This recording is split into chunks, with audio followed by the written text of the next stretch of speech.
Hello ladies and gents, welcome back your lovely faces to a brand new video, and oh my god, is this one a doozy.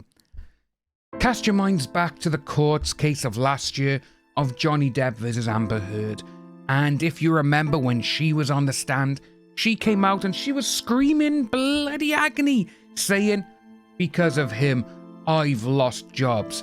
Aquaman 2 cut my role down. I had action scenes taken away from me. I had this whole huge plot that was meant to revolve around me, and because of him, I didn't get it. Then you had Catherine Arnold, which I'll show you a photo of her. This woman here.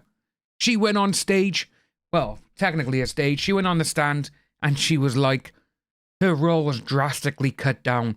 She lost pages and pages of dialogue.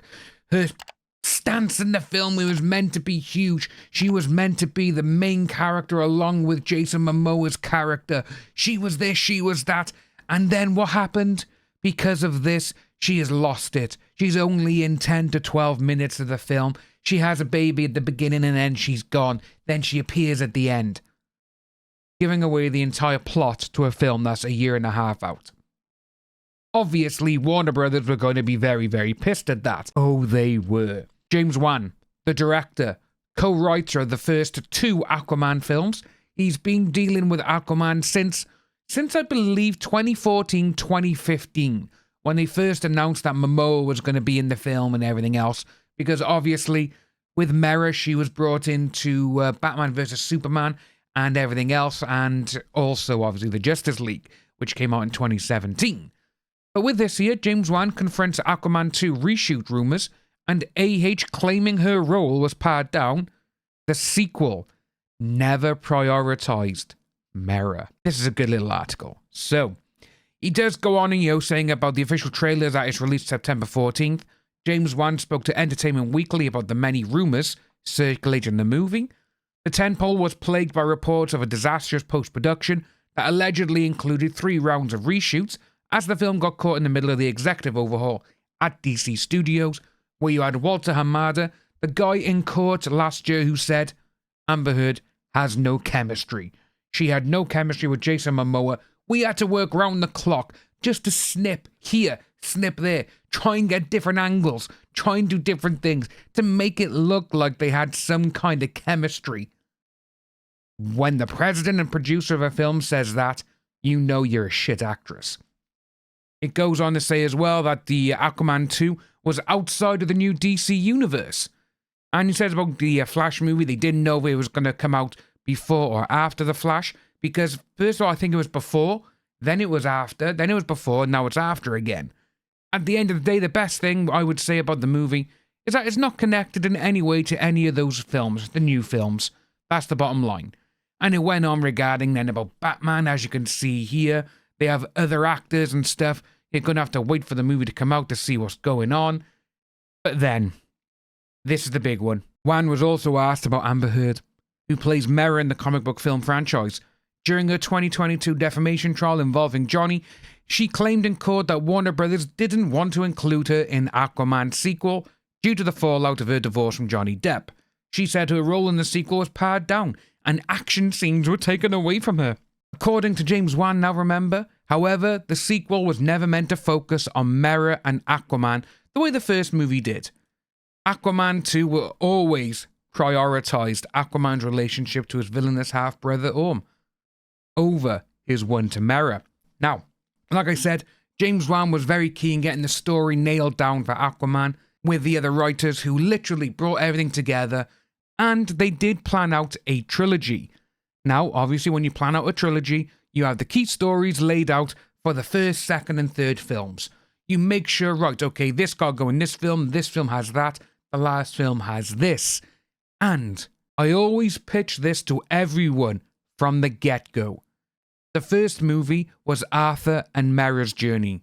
The second movie is always going to be Arthur and Orm. The first was a romance action-adventure movie. The second one is a bromance action-adventure movie. We'll leave it at that. We'll come back to this little part in a moment. Just that one sentence there destroys everything that Amber Heard said in court. The second movie was always going to be Arthur and Orm. Like I said, 2014, 2015 is when James Wan started cracking the story for the film with the other writers. They were bringing him in. Jason Momoa was filming his Batman v Superman little cameo in the computer screen where Batman finds him. But this here, they knew the second movie was not going to feature Mera that much. They knew. She knew. Everyone from the get-go. Literally everyone knew. She knew. But obviously, you had this woman come in and she was like, oh my God, she deserves everything. She has been ruined. She deserves the $50 million. Because remember, now she was suing Johnny Depp for $100 million. This woman was like, oh, she's lost $50 million due to these film roles, blah, blah, blah. But it's like, no, Catherine Arnold, it wouldn't surprise me if she kind of made her career go in a bit of a deep dive, because with her saying that, proven credibility, insight and results, the entertainment expert, you wouldn't go into a court and literally give away the plot to a film which is a year and a half out. You knew for a fact. And another thing as well, with her stating that she read the script as well, the first draft and the third draft, where it drastically changed. Were you hired by Warner Brothers? No. You were hired by Amber Heard. She let you read the script. And a lot of these superhero scripts nowadays, these big tentpole movies, always makes you read it and then you sometimes have to give them back. A lot of times, a lot of people have to sign NDAs in reading these so they don't discuss them. So with her saying that she read 2 or 3 drafts of it, they probably went, is it now, Amber? You're giving our script away to people. That's why this line by here, we'll leave it at that. This caused trouble behind the scenes. Not the script part, but it more than likely was the script part as well. For her going into court and saying they got rid of action scenes, they did this, they've done that, they've gotten rid of all my screen time because of this, blah, blah, blah. They were probably like, no, we told you, and just for you doing this, we're going to cut you down even more. Because, to be honest with you, that's what a lot of people would actually do. If you go out of your way in a court of law, on TV, when you're in a court case, and you know that it's going to get billions of eyes onto it, and you say the entire plot of a film, then you get someone else who wasn't meant to be reading anything to do with it, who wasn't even paid by Warner Brothers to come out and say all that stuff that she did. Yeah, they're going to be pissed off at you. And it's no wonder that later on they were like, yeah, they've cut it down even more. It does not surprise me. And with this as well, with James Wan as well stating, we'll leave it at that, that shows he does not want to speak about her and the film.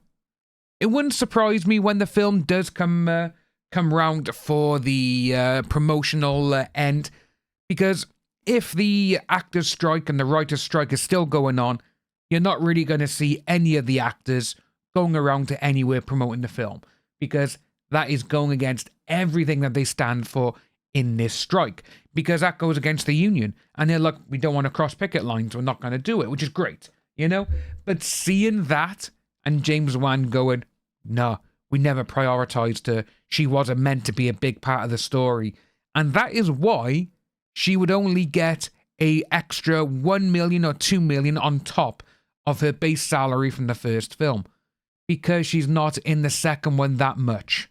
But I just think it's absolutely hysterical now that even a year and a half after the court case, everyone is still bringing out and showing, yeah, she lied. Yeah, no, it's not happening.